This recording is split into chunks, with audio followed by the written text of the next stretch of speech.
Hello friends, मैं हूँ खुशी और आप सबका स्वागत है मेरे चैनल बुक्स की दुनिया में। तो दोस्तों, आज हम बात करेंगे कि कैसे हम अपने दिमाग को पावरफुल बना सकते हैं और कैसे हम अपने दिमाग का प्रभावी ढंग से इस्तेमाल कर सकते हैं और इस पर अपना कंट्रोल पा सकते हैं, जिससे हम अपने ब्रेन को पावरफुल बना पाए।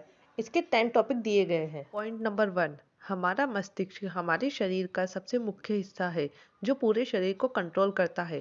अगर हमारा दिमाग काम करना बंद कर दे तो हमारी पूरी बॉडी डेड हो जाएगी। मैं आपको बता दूंगी, हमारा दिमाग 3 हिस्सों में बटा हुआ है, जिनमें से 2 हिस्से चिंपैंजी के दिमाग से मिलते हैं और बाकी का एक हिस्सा उनसे अलग है। दिमाग का पहला हिस्सा रेप्टिलियन ब्रेन होता है, जिस पर हमारा कंट्रोल नहीं होता। हमारे शरीर में जो भी एक्टिविटी होती है, चाहे हम थकान महसूस कर रहे हो या फिर हमें भूख लग रही हो या फिर हमें नींद आ रही हो, हमारे दिमाग का ये हिस्सा हमें हमेशा याद दिलाता रहता है। पॉइंट नंबर 2, हमारे ब्रेन का दूसरा हिस्सा होता है मैमेलियन ब्रेन, जो कि काफी एक्टिव होता है, जो हमें किसी खतरे, डर, भय, खुशी और दुख जैसी भावनाओं का एहसास कराता है।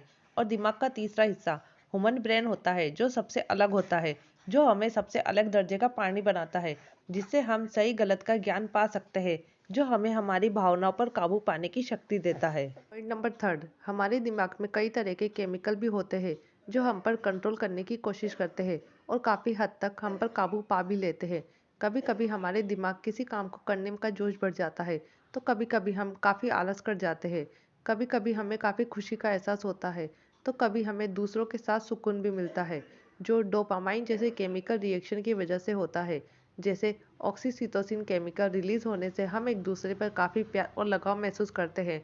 एंड्रेनिल और कोस्टिलोल जैसे केमिकल हमें गलत और सही परिस्थितियों को भांपने में मदद करता है।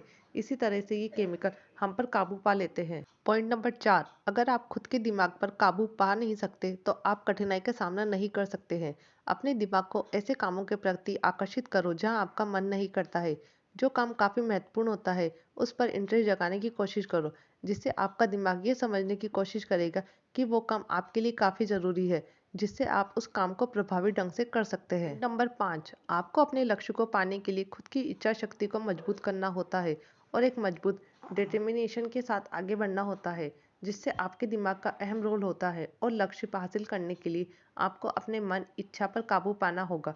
अगर आप बहुत सारे काम एक साथ करते हो तो वह काम प्रभावी ढंग से नहीं हो पाता, लेकिन अगर आप पूरा फोकस एक ही काम पर लगाते हो तो आपका मस्तिष्क उस काम पर केंद्रित होकर अपने लक्ष्य को पा लेगा। नंबर 6, हमारे दिमाग में कई तरह की क्रियाएं चलती रहती है। जब हम किसी अनजान व्यक्ति से पहली बार मिलते हैं तो हमें एक तरह से घबराहट, बेचैनी और दुविधा रहती है कि आखिर ये व्यक्ति कैसा होगा, इसका व्यवहार कैसा होगा, क्या ये मेरे लिए घातक साबित तो नहीं होगा। ऐसी तमाम बातें हमारे दिमाग में चलती रहती है। लेकिन जब हम एक दूसरे को जान लेते हैं तो हमारा दिमाग ऑक्सीटॉसिन केमिकल रिलीज करता है, जिससे हम एक दूसरे पर भरोसा करने लगते हैं। जब हमारे लाइफ में दूसरे का अहम रोल होता है और हमारी कामयाबी में उनका ही योगदान रहता है, तो हमें काफ़ी खुशी होती है। नंबर 7, जब भी हम कहीं बाहर जाते हैं तो हमें अकेले जाना अच्छा नहीं लगता है। जब हमारे साथ ऐसे वक्त में कोई दूसरा होता है तो हमें अत्यंत खुशी का एहसास होता है। कभी कभी हमारा दिमाग थक जाता है, जिससे हम अच्छे से काम नहीं कर पाते हैं और तनावग्रस्त भी हो जाते हैं। ऐसे वक्त में हमें और हमारे दिमाग को आराम की ज़रूरत होती है। ऐसे वक्त में नींद लेने से कटौती करना हमारे लिए घातक हो जाता है, जिससे हमें कई मानसिक बीमारियां भी हो सकती है। पॉइंट नंबर 8, अपने अवचेतन मन के बारे में काफ़ी सुना होगा, जिसमें गजब की पावर होती है। अगर हमारा अवचेतन मन बढ़िया ढंग से काम करे तो हम कई समस्याओं को हल कर सकते हैं और कई बेहतर आइडिया हम निकाल सकते हैं। नंबर 9, अगर आपको आपके काम में एकाग्र शक्ति को बढ़ाना है तो आपके आसपास की सभी डिस्ट्रैक्शन वाली चीज़ों को अपने से दूर कर लो, जिसमें सबसे पहले नाम आता है आपके मोबाइल का। आपको अपने मोबाइल के अलावा बाकी के डिवाइसेस के नोटिफिकेशन को बंद कर देना चाहिए। पॉइंट नंबर 10, कुछ नया सीखने के लिए हमेशा कोशिश करते रहना चाहिए। ऐसा करने से हमारे दिमाग में नए नए न्यूरॉन बनते रहते हैं और इससे दिमाग फिट भी रहता है और काफ़ी तेज़ी से काम भी करता है। दोस्तों, अगर आपको मेरी ये वीडियो अच्छी लगी हो तो प्लीज़ मेरे चैनल को लाइक, शेयर और सब्सक्राइब जरूर कीजिए। Thank you.